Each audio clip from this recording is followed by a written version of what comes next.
Mel from Bad to Fans, and today we're interviewing Rae Charlea. So firstly, would you like to tell us a bit about yourself? Yeah, so my name is Rae Charlea. I'm a British Australian musician, singer-songwriter, and yeah, I have some music out on streaming platforms right now. Cool. So it's so nice to meet you. Thank you so much for saying yes to this opportunity. So would you like to tell us what made you become an artist? What really inspired you to start? Yeah, so my family played a lot of music growing up, especially like indie rock kind of music. And yeah, I just fell in love with music from a young age, and then when I was around 12, I just decided that like the rock star dreams that everyone just kind of like takes the piss out of a little bit, I was just like, you know what, may as well give it a shot, you know, like dream big. So yeah, and then just I picked up guitar a couple of years later, and I've been writing songs since I was 7 years old, but yeah, really started focusing on it when I was a teenager, and then yeah, just kind of kept moving from there. Yeah, there's absolutely no harm in trying. Like, I know a lot of people, I feel like, especially for the music industry, kind of give up on those little hopes of becoming an artist, like, when they're younger. But really good that you actually, like, pushed forward and kind of went on. Like, absolutely love that. Absolutely. So, what artists musically inspired you? Like, who kind of, like, brought you up and, like, you kind of just listened to them and were like, yeah, I want to be like them? Yeah, oh my gosh.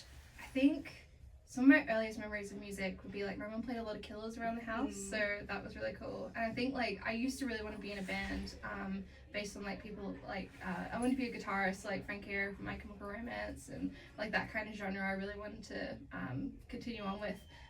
But yeah, and then I was in a couple of bands in my teenage years, and then they fell apart, and then I was looking into artists like Miles Kane from the UK, and just saw that he took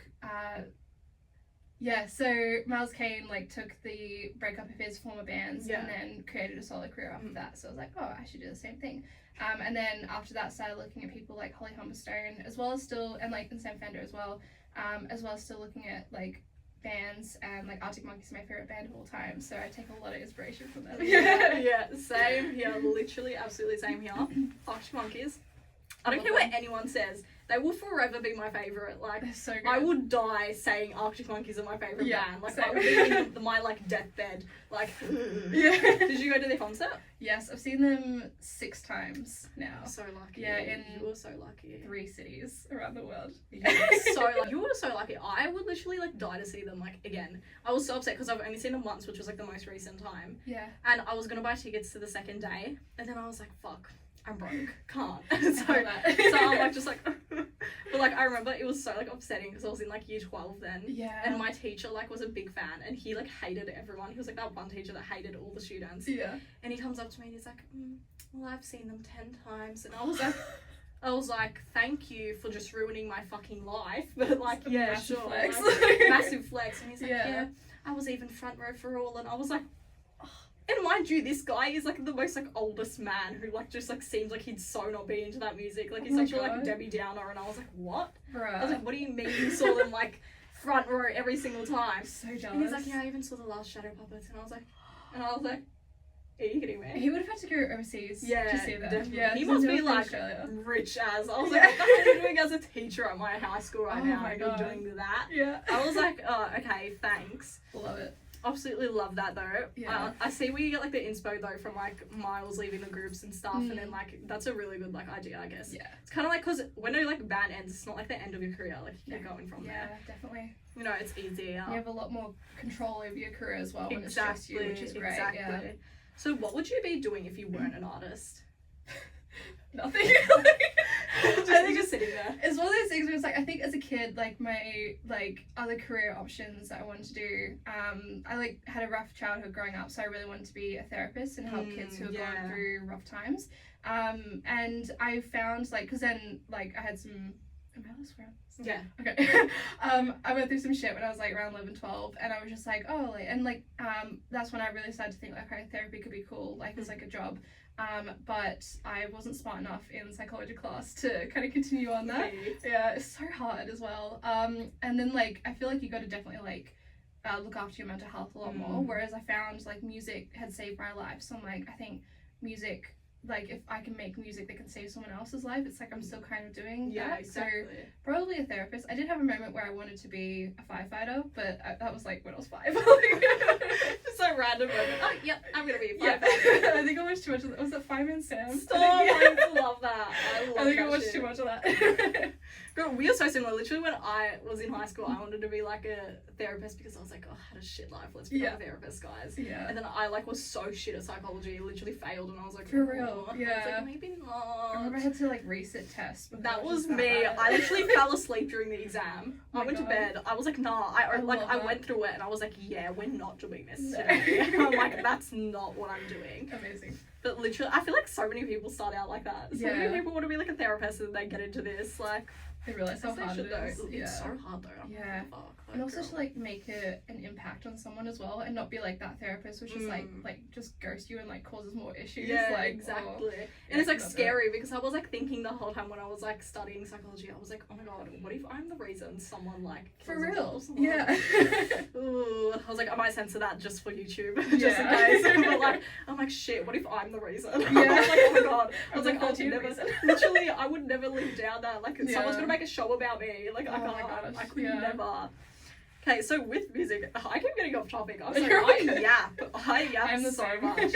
I never shut up. Were you like mentored? Like, did you get a teacher like when growing up or anything? Not really. I had some good music teachers in like school and stuff. I actually didn't really like music classes until I got to high school, and then I had some teachers in early high school who were a bit naff. But like my one in VCE. His name's Mr. Sorensen, shout out. He basically, I was thinking of leaving school and just like trying to do the music thing like from 16, but I decided to stick around because he was a good teacher. And so he was in a way a mentor. And then I've also reached out to like producers that I look up to and other musicians in the scene and stuff. And I feel like especially as an independent artist, like everyone just kind of mentors each other, which is really wholesome, especially when you're in like a good community. Yeah. Like some people like to keep their cards very close, which is like, it's okay, but at the end of the day, it's like, you know, you get further like with other people than you do on your own. I think if more people realize that, the music industry will be a lot nicer of a place to be. Yeah, true. So music teachers always had an impact. I had a music teacher that literally like he kept pushing me to like keep doing stuff like with music, because I used to like sing when I was in like primary school and high school for a bit. Like I used to be in choir and everything. Like I was that girl. I love that. And I remember him being like, I always used to visit him like after school, like when I got in high school, and he always used to be like, he's still doing stuff in music, he's still doing stuff in music. He was the best. Shout out to Lewis if you're watching, which I doubt it because he does not have me on anything. Maybe one day. But like maybe one day I'll see him around. Yeah. But literally music teachers make the greatest impact on you, I swear. Definitely. Like they actually like make your experience, especially if they're good, they make your experience so good, seriously. Especially the further you get along in high school, like when music becomes an elective and not like a core subject, it's like the teachers know that you're there because you love it, so it's like they'll give you more energy than they would like a year 7 who has to do the subject. Exactly. Hates it. Exactly. So love music teachers. So obviously it's hard to kind of balance time between studio making music and like real life stuff, so like working, you know, seeing friends and family. How do you kind of balance that time? That is a good question. I work full-time at the moment, and then the last year my producer, he's based in Dublin, Ireland, so I've done a fair few trips over to Dublin and also London as well, and he'll come over to London, and it would just be like while I'm on holiday we'll get some new songs out, and then like we'll do the recording like when I'm over there. But the instrumentals, like we'll send each other demos and like just like figure everything out like long distance. So because of time zones, it's easy because like I'll wake up to a new demo from him, and then I can listen to it on. This happens so much. Oh my god. So I'll wake up to a demo from him, and I'll just like listen to it on the train in to work or uni or whatever I'm doing at the time. So I think like just finding it in like the mundane moments, so like the commutes, if you're like commuting by public transport, don't drive and listen to like new demos though. But what was the question actually? Balancing time, like balancing with time. Other stuff, yeah. Okay, cool. You're gonna be editing a lot. So like it's fine, I do it every interview. Amazing. What was I saying? Balancing time. Yeah, and then like as for like friends and family and stuff, like I still live at home, so that one's easy. And then for like friends, it's like a lot of my friends are in music, so like I've got a gig coming up this weekend where I've been spending the past month helping my friend with her set, who she's also playing. Her name is Gels, and so I get to see her at the same time as practicing music with my friends, or we'll do a dinner or something like that. It's like I feel like if you want to make it work, you'll make it work, even if, you know, you're running on 0 sleep. Yeah. But it's always easy with the music part, because like I can write my songs here, and then when I go overseas for like a holiday, it's like you've got 2 weeks where you don't have to focus on work, don't have to focus on like the friends that are in Australia. It's like just that life, I guess. Like you can separate it a little bit. But yeah.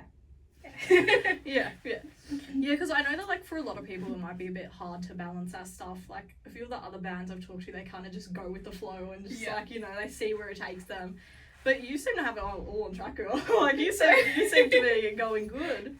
Yeah. So obviously you're moving to Liverpool soon. Yeah. How do you feel about that? How's the feels? Very nervous, but very excited at the same time. I love that city so much, and it's like, it's a very welcoming city. Like even if you're just there as a tourist for a day, it's like if you get lost, like immediately someone will be able to help you, and it won't be like London where like, you know, someone's having a go at you for, you know, asking for directions or something like that. It's like everyone in that city is super kind. The music scene is amazing. There's so many amazing bands who are coming up out of there at the moment.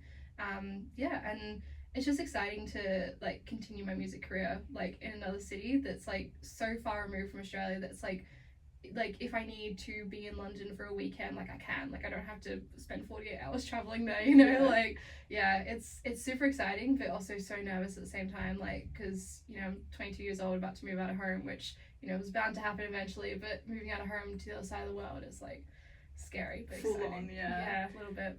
But I mean, at least you get like, I feel like more opportunities there, obviously, with Australia being a bit iffy when it comes to music. So good on you for actually like pushing yourself to do it. I would be like shitting my bricks, like, I'm like, oh my god, I'm leaving. I'm sure it will work out in the long run, but it's like at this point in time, will. It'll definitely help out, especially in the long run. Yeah. So obviously you're so passionate about music. What makes you so passionate? Oh my god, good question. I need to think about that one. Should we come back to it? Yeah, come back to that one. We'll come back to that one. Your creative process and recording process, how's that like? Creative process, I normally start with lyrics and melody first, and then move on to guitar and chords after that. I'm not the greatest guitarist, I've kind of been playing on and off for years, but still not amazing. So I'll focus on what I want to say with the lyrics first, and then find chords that suit the lyrics. So, but the only exception with that actually was my song that came out in February called Father. I wrote the chords first because I was just like I was playing around, and it was just really sad, like minor chords, and I was like, okay, like I need like a sad story to go along with this kind of thing. So that's probably the exception on writing. But as for writing, I'll do like a phone demo and then send it on to my producer, and we'll flesh out ideas. I'll make a Spotify playlist that will be like a whole heap of references for the song as well, and then we'll just try and like find my track like as if it would like fit in that track list. What was that? Sorry, I just got distracted by something. No. if you guys won't know, because my laptop is under the screen, there's a little SpongeBob running around on my laptop right now, and he's just climbing the walls. So if any of us get distracted, that's what it is. It's SpongeBob, guys. But you know, deal with us. Song Father. One of our references for that track actually was Room Service by Holly Humberstone, which is like the guitar is very similar to that, but we tried to make it that it wasn't like a copy of Room Service. It was just like as if it could be on the same EP or album or like same playlist as Holly Humberstone. So it's more just like I'll write a song, record a demo, then pass it on to my producer, and then from there it's just collaboration. Okay, so what did you take away from like your songs? So obviously you have a few songs out. What did you take away from them? Like good things, bad things, what you would change in the future when making more? So far it's all been like really good. I haven't had any negative reviews on the songs yet, which is good. That's a good start. But yeah, it's each song kind of like surprised me a bit more, and like the ones that I thought I would be more nervous for like end up being loved more. So my first song portraying if I can speak. My first song, Portray Innocence, that one I was super nervous about, mainly because there's a lot of people who I've been saying like, oh, I do music, I'm a singer, and they had never heard my music, they had never heard my voice, so it's just like, that's gonna be like a weird like conversation, I guess, but those people who would reach out to me just be like, I didn't know what to expect, but like I love this, and so that was super like lovely to hear. And then Father as well, which is like really dark themes that one was like, I was super nervous about that because it's like the first two songs. The first one, Trainasis, was about a friendship breakup, and then Blue Eyed Boy was about my crush on Liam Gallagher of Oasis. So it's like the first two songs are very like airy-fairy. It's like, you know, who cares, whatever. And then it's like immediately going to like a topic about like abusive fathers and stuff. And so it's like just making that massive jump over and like saying like, this is like real me as opposed to like surface level me. So yeah, but again, like Father, like I had heaps of people reach out to me and even come up to me at shows as well and just be like, thank you for writing that song, thank you for sharing that song, which was like really special to hear. It's like, I think the first time someone said that to me was like a couple weeks before the song came out. I like had tears in my eyes. I was just like, oh my god, like so it's like, because that's what you want as a musician, like to know that your art has touched people. And like the same way as we were talking about the therapy before, it's like I've, if that was like a therapy session, it's like I've helped someone, you know, like but it's with art and it hasn't damaged me in the process. Like, not that hearing other people's problems are damaging, but you know what I mean, like protecting your like your mental health at the same time as making sure that other people are doing well as well. It would have felt like it'd been so touching, like to hear someone say like, oh, like thank you so much for making that song. Like that'd be like chills sent through you. Like I feel like that'd be amazing though. Okay, so are you working on anything at the moment? At the moment, I have a song coming out in a week today, I think, 1st of August, called Charm Out of Bottom, which is also the second part of the story that I started in He's Just a Boy, which came out in June. Both of those songs are about the same guy who actually worked with him, and he led me on when I was overseas, and then I came back and found out that he didn't want a relationship, so I was just like, oh, bit sore, like, you know, my heart, but it was alright in the end. So yeah, those two songs I'm really happy to get out, and then I've got another one coming out in September, and then yeah, the next goal will be just gigging as much as possible over in the UK, and hopefully writing and recording, releasing an EP at some point. So yeah, that'd be exciting. Yes, I would love to see an EP from you. That would be amazing. Literally, I'll go promote it as much as I can. Thank you. Also, I swear, like everyone has like the few songs on like a guy that absolutely fucked them over. Bro, all those guys literally eat shit. Like, honestly, we hate you. Every single girl has had that like universal experience of like a guy like leading them on. Like, I'm sorry, what is with them for doing that? Honestly, I do not get it. Oh my god. Why is it like a habit just to do that? Like, it's a trend. I've given up on trying to figure out the psyche of a man. It's just literally. I don't think much goes on upstairs for them, but like, I'm sounding so mean about men. Not all men, but there's a lot of men who I think the fact that like all women can relate to being led on in songs like in like topics about songs being led on. Like, I think that's enough that we need to know, you know, about how men treat women. But yeah, look, I water under the bridge with the guy now. We're civil, but I'm not sure if he knows that the songs are about him. So that'd be a conversation. It'd definitely be a convo to have about that. So with like your songs, how do you know that they're finished? Because I know a lot of people can be like perfectionists, you know, and they might be like, oh no, we have to keep dragging it on. How do you know when your like work is finished? I think when I've run out of ideas for the song, like there's some songs, like there was a song I wrote in February when I did a UK tour at the beginning of the year, and when I was in Glasgow, I wrote a song called Rock and Roll Scouser, and Scouser is the slang term for someone from Liverpool. So it was this guy in a band in Liverpool who I just thought was absolutely gorgeous, and I wrote a song about him, and that, like, I loved the chorus in that song, and I played the entire song for the rest of the tour, but like playing it every night, I was just like, the verses don't stick out to me, so it's like that's still like kind of in the bank a little bit. It's like I'll keep the chorus, but like eventually I'll rewrite the verses, but I haven't had any ideas for it yet. But then there was like my song Blue Eyed Boy. I had the first draft for it, and then I took it to a friend and I said to them, like, this is what the song is about, and they were just like, oh, you should put some like Oasis references in it. And I'm like, oh, that's a good idea. And like I thought like the song was finished like when I took it to him.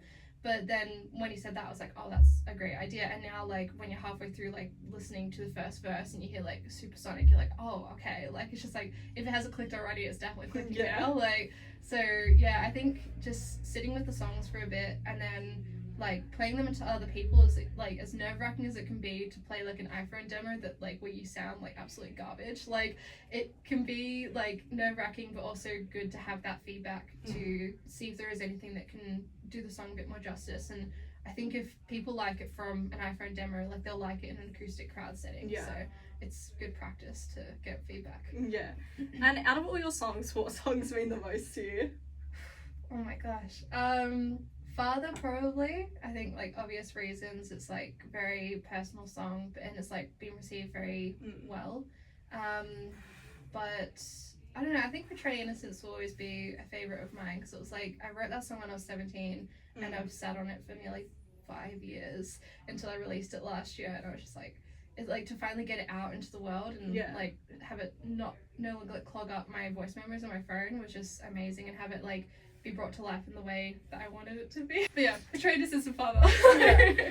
And with like promoting yourself, how do you promote your work and gigs? Because I know like a lot of people do it like online only. Do you do a little bit of stuff in person, or is it just mainly online? Mainly online. I've been focusing a lot in the last year on trying to reach UK industry, just because I think most artists will kind of know where their sound belongs in the industry, and I feel like for me it's definitely more so based in the UK. Yeah. Whereas like you see like a band like Teenage Jazz, and you can tell that like they're meant for Australian audiences. Like and like also worldwide as well, because everyone seems to love the Australian accent, but I prefer a British accent all the way. Yeah. But yeah, so I think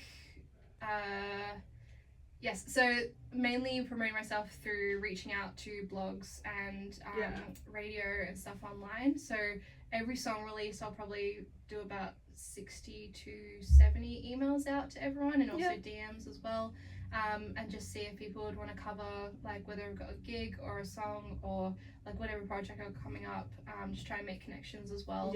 And there's some people as well who I've reached out to, and I would have thought like, you know, maybe I just get a playlist ad from them, but it's turned into like being a feature on a radio show, and just like building a stronger connection with them as well. So it's a great way to make friends in the industry.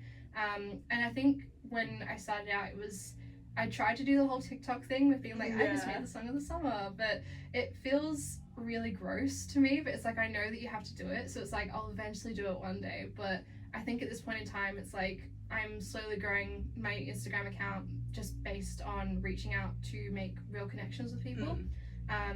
But yeah, I think mainly just emailing a bunch of people and messaging, and yeah, that's honestly the way to go. Reaching out to people, making connections, best thing ever. You have to do that in this industry.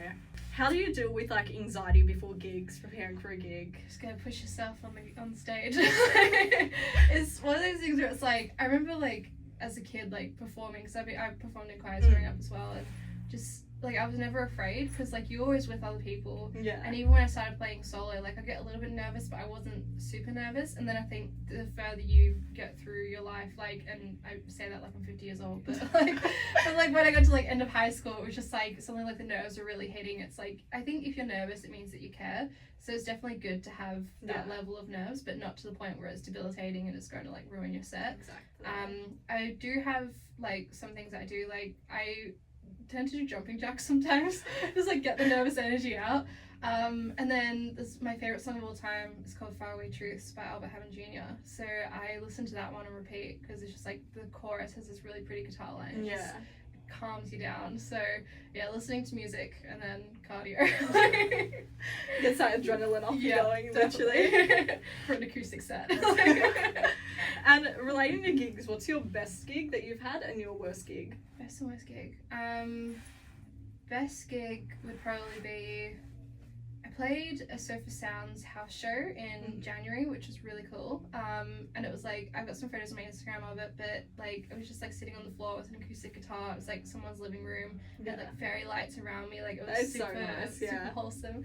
But yeah, that was probably the best gig. I did make a massive fuck up in that set though, where it was one of the first time I was playing my song He's Just a Boy, and I've got a lyric in the pre-chorus about comparing the guy I was into to Daniel Ricciardo, who's my all-time celebrity crush. and I forgot the chord transition, and so I realized it, and instead of trying to push through because it sounded so bad, I just stopped it, and then I like kind of said to myself, I'm like, oh, that's not correct, and like there was a few people, the room just went silent. I'm like, okay, I'm gonna have to like do something to resurrect this. Yeah. And then I just said like, oh, that's just what Daniel Ricciardo does to me, because I was singing that line about Daniel Ricciardo. It's like thinking about him makes me forget. Yeah. Like, you know all that. And everyone just started pissing themselves laughing. I'm like, okay, I saved it. That is such a good save. Yeah, I just went straight into the chorus from there. I was like, yeah, whatever. And then everyone afterwards was like, that was great. I'm like, hell yeah. But yeah, and then worst gig, I don't know, like, could a worst gig be one that like didn't really happen but you arrived to it? Yeah, when I was in London, one of my gigs got cancelled, which was in Camden, and then my other one was in Hammersmith, and I had a weird feeling about it a couple of nights out, but I was just like, oh, I'll just go. And I was staying in Camden, and Hammersmith is like the other side of town, so it was like 40 minutes on the tube, and I rock up there, and then I get told that the gig isn't on that night. But then I wake up, and so I went back home, and then I wake up the next day to an email from the organizer saying, where were you? We were waiting for you. And I'm just like, I was told that the gig wasn't happening, like from the bus stop. So that's probably the worst gig, because it didn't actually happen. So, but things like that tend to happen all the time, like where it's just a breakdown in communication, especially when like the gigs are in pubs, and like I'd hope that like organizers of live music and pubs would be happy with like performers being there, but it seemed like I was a bit of like an annoyance, so I was just like, I'm just going to leave, like it's alright. But yeah, I haven't had really any bad gigs. Like I've had gigs where I've like forgotten lyrics and like stuffed up chords, and maybe like nearly tripped over my guitar lead. But it's alright at the end of the day, I guess. Yeah, it's normal things happen. The little stuff up. That's so weird though, them being like I was just like, okay, well, we're here from Australia. Like, oh, okay. I would have just stood there like, excuse me. That's such a, and then them like coming back and be like, no, you were meant to play. I did like message them back, and I was just like, hey, I'm like, the bar staff told me this, and they were just like, oh, I don't know like who told you that. I'm like, I had the name, like the name tag, so I was just like, oh yeah, this was their name. And he's like, oh, I was like, they should have known that was on. I'm just like, well, I'm all the way here from Australia. I'm like, I don't know what normally happens here. Like, it's the first time I've been this side of town, but yeah, oh well. Things happen. Okay, so obviously you're independent. Would you ever think of signing to a management? Definitely would consider it. I think independent nowadays is like becoming like the sexy option as a musician in this industry, but I think there is still a place for management and record labels and like publicists and everything like that. Like it's definitely needed to grow an artist's career, especially like to get it to a point where you can actually make money off of it. So yeah, I definitely consider it. It'd just be a matter of who. And I think at this point in my career, like I don't have enough music out or enough experience under my belt to be looking for a manager. But like maybe in a year or so from now, like definitely look into that, and hopefully it will like make sure that I can get paid for more gigs, and then eventually like quit the day job. But yeah, definitely good. So what are you doing to ensure you grow and develop as an artist? Good question. I think just writing more songs and like really focusing on guitar, because as I said, I've been playing on and off for years, but I tend to play like the same chords and then just hope that it sounds different each time. So I think just trying to expand my repertoire on the guitar to cater my songwriting a lot more, as well as like just experiencing more things. Like when I'm overseas, I write a lot more than when I'm in Australia, just because I'm in new environments and all that. And yeah, just like working with more people, and yeah, like hopefully I'd love to eventually get into songwriting rooms and write more songs like for myself and potentially other artists as well. Like I look up to like people like Ryan Tedder, who just like his name is on like every song on Billboard Hot 100. Like it's insane. Like he's an amazing musician, amazing frontman, amazing singer, songwriter, producer, like you name it. And to like have that sort of career where like just everyone is like wanting to hire you and wants your skills, like that would be insane to be in that room, I guess. And do you have any advice to give to other artists, like other Australian artists out there? Just keep going. Like I think it's hard in the industry because there's a lot of knockbacks, but last year, and like I'm less than a year into like properly releasing music, but last year I had a chat with someone who was he's based in the music industry, the Australian music industry, and they help indie artists in Australia to get placement overseas. Yeah. Without naming the organization, but so I had a meeting with a guy from that organization, and I said I really want to start performing overseas. Yeah. So what was I saying? Organization. Yes. So the guy, I said to him I wanted to start playing more shows overseas, and he had a look at like where I was in my career, and he's like, you're gonna have to be in Australia for another at least 4 years before you can start doing that. And I said to him, like, in any capacity, like I'm not looking for a headline tour, like, you know, can I just go over and do showcases or something like in the UK or the US? And he's like, oh, like we won't be able to help you out with that kind of thing. And I was just like, okay. And he basically just said, like, you know, you're not ready. And I'm just like, okay, well, I know I want to be in the UK at some point, and I've seen people do it the hard way, so I just thought I'd see if I could do it myself. And then that's when I booked my tour, which was 8 dates in Scotland, Liverpool and London, for a month over there at the beginning of the year. And then came back, and it was just like, it's funny because I'd always wanted to do a UK tour like before I went over like to live, but like it wasn't done out of spite, but it was definitely urged along a little bit, like where it was just like, okay, you tell me I can't do that, I'll do it. So I think like when someone says no to you, it's not always a no, it's just an opportunity to find another pathway into doing it. And I think a lot of Australian artists, like, because we've got tall poppy syndrome in a lot of us here, like we don't see our place in the industry as well, like unless we move to the US or the UK. And then we tend to be accepted a lot more overseas, like as an Australian finding themselves in another country. But there's a whole lot of other things, like there's a lot of people who I've talked to who would love to move overseas, but they can't fathom it in their headspace. So I think it's just seeing what you can do, like where you are, and like what you feel comfortable with, and then just keep going. Like you're in it for the long run, so you may as well put the effort in at the early days.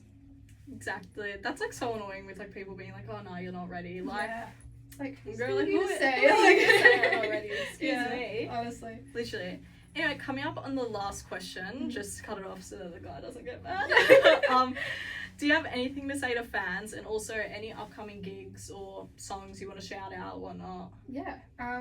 Well, fans, I'm hoping I've got a fan base, like a small fan base, just maybe my friends. But yeah, I just like thank you to everyone who has ever supported me and listened to my music, and you know, left nice comments on posts, or like said that they've liked my music, because it definitely like helps the mental health when you're thinking like, oh, is this even like a rational headspace to, or like rational like thing to do for a career? Like it definitely helps.